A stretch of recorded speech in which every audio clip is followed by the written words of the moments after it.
जय श्रीमन्नारायण। हमने पहली वीडियो में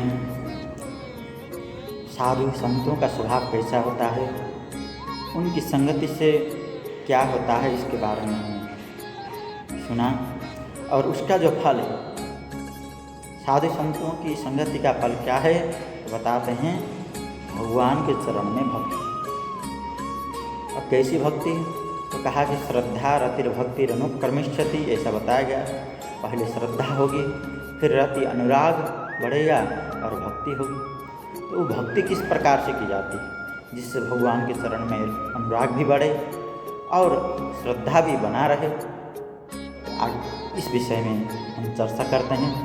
आइए, प्रहलाद जी महाराज जी ने जो हिरण्यकशिपु को उपदेश दिया था, हिरण्यकशिपु ने पूछा कि हे बेटे, तुमने क्या पढ़ा, तुमको जो पढ़ाई में जो सबसे अच्छा लगा उस चीज़ को बताओ। तो प्रहलाद जी कहते हैं श्रवणम कीर्तनम विष्णुः स्मरणम पादसेवनम अर्चनम वंदनम दास्यम सख्यमात्मनिवेदनम इति पुंसार्पिता विष्णु भक्तिश्चन्नवलक्षणा क्रियते भगवत्यद्धा तन्मन्येधीतमोत्तमम्। प्रहलाद जी अजात शत्रु। प्रहलाद जी को भले हिरण्यकशिपु अपना शत्रु मानता हो, लेकिन प्रहलाद जी अपने पिता हिरण्यकशिपु को कभी शत्रु नहीं माने।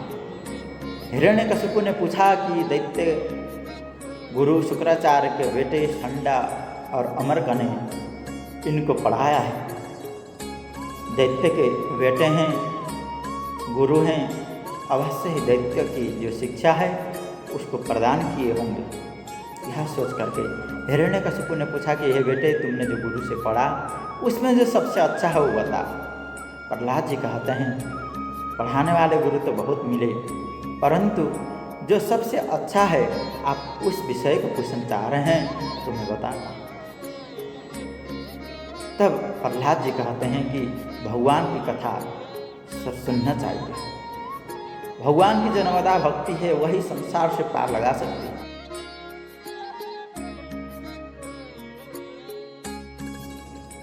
भगवान की जो भक्ति है उसको प्राप्त करने के लिए सर्वप्रथम मार्ग क्या है? श्रवण। भगवान की कथा जब तक नहीं सुनेंगे तब तक भगवान के विषय में हमें ज्ञान नहीं होगा। जब ज्ञान नहीं होगा तो अनुराग भी नहीं आएगा और श्रद्धा भी नहीं आएगी।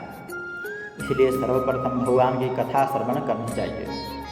तो कथा सुनने के बाद दूसरे को सुनाएं, स्वयं भी उसको गुनगुनाते रहें, स्मरण करते रहें, चिंतन करते रहें। इसी को कीर्तन कहते हैं। भगवान का नाम लेना, भगवान की लीलाओं का स्मरण करना, भगवान के स्वरूप का ध्यान करना और भगवान के जो धाम है उसमें वास करना अथवा उसका चिंतन करना, उसकी कथा सुनना, यह कीर्तन है। और स्मरणम नित्य निरंतर भगवान का स्मरण करना चाहिए। अब भगवान की सेवा करनी चाहिए, पाद सेवन। भगवान के चरण की सदा वंदन करें। कोई भी कार्य करें तो भगवान की सेवा के निमित्त समझ करके करें। इसी को कहते हैं पाद सेवन। और अर्चनम वंदनम दास्यम। अर्चन क्या है तो कहते हैं कि नित्य निरंतर अपने कर्मों को भगवान के प्रति लगाना। जो भी कार्य करें वह भगवान की कृपा प्रसाद समझ करके कार्य करना और भगवान की मूर्ति हो अथवा भगवान के स्वरूप जितने भी जीवात्मा हैं उनकी सेवा करना पाद सेवन है। अर्चन का मतलब तात्पर्य है कि हमारे पास जितना सामग्री है, हमारे पास जो गुण है, अच्छी चीज़ है, उसको भगवान को समर्पण करना अर्चन। अर्चना षोडशोपचार से पूजा करें। भगवान के निमित्त अनेक प्रकार के 56 भोग लगाएं, श्रृंगार करें। जैसे जैसे जैसा सामर्थ्य है उसी प्रकार सेवा करना ही अर्चन है।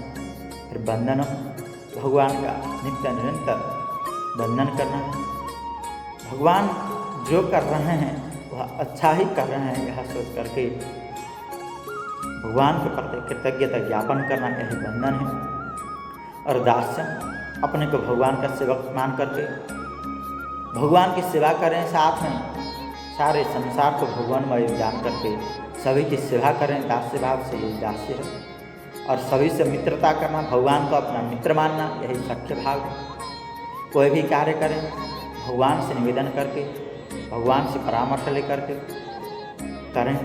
और जो भी कार्य करें तो संसार के हित के लिए सभी प्राणियों को भगवान का स्वरूप मान करके, उनके अंदर विराजमान भगवान को अपना मित्र मान करके सबके हित के निमित्त कार्य करें, यही सत्य है।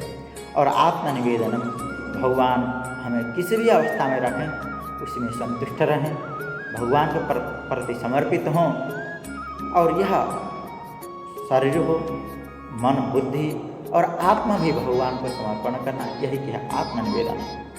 इस प्रकार जब नवदा भक्ति दृढ़ होती है, भगवान श्री हरि में ये विष्णु भगवान में नवदा भक्ति लगाई जाती है, तब जीव का जीवन सार्थक होता है। यही सभी शिक्षाओं का सार है। यही मेरे पढ़े हुए जो ज्ञान है उसका, मेरे पढ़े हुए ज्ञान का सार है। इस प्रकार प्रहलाद जी महाराज बताते हैं। इसलिए भगवान के चरण में भक्ति अवश्य करनी चाहिए, जिससे संसार से हमें मुक्ति हो और संसार में रह करके भी हम सुखपूर्वक रह सकें। किसी के प्रति राग द्वेष न हो, स्वयं में अहंकार न हो, घमंड न हो। इस प्रकार भगवान की भक्ति सबको अवश्य ही करनी चाहिए। जय श्री कृष्ण।